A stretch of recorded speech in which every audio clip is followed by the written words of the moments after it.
ஒரு மேசையில தேங்காய், வாழைப்பழம், மெழுகுவர்த்தி இந்த 3 பொருட்களும் வைக்கப்பட்டிருந்தது.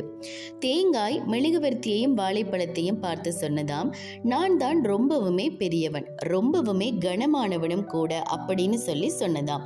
உடனே வாழைப்பழம், நான் ரொம்பவுமே இனிப்பானவன், என்னை எல்லாருக்குமே ரொம்பவுமே பிடிக்கும் அப்படின்னு சொல்லி சொன்னதாம். ஆனா மெழுகுவர்த்தி எதுவுமே பேசாம அமைதியா இருந்ததாம்.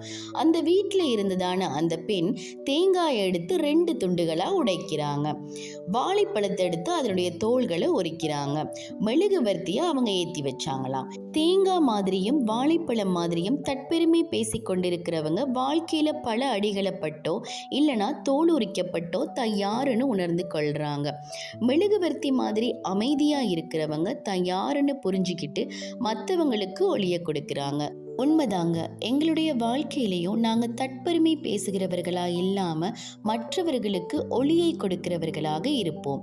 வேதவசனம் கூட இப்படியாக சொல்லுகிறது. 1 பேதுரு 5 5 அதிகாரம். பெருமை உள்ளவர்களுக்கு தேவன் எதிர்த்து நிற்கிறார், தாழ்மை உள்ளவர்களுக்கோ கிருபை அளிக்கிறார் என்பதாக. எனவே நாங்கள் தாழ்மை உள்ளவர்களாக இருப்போம்.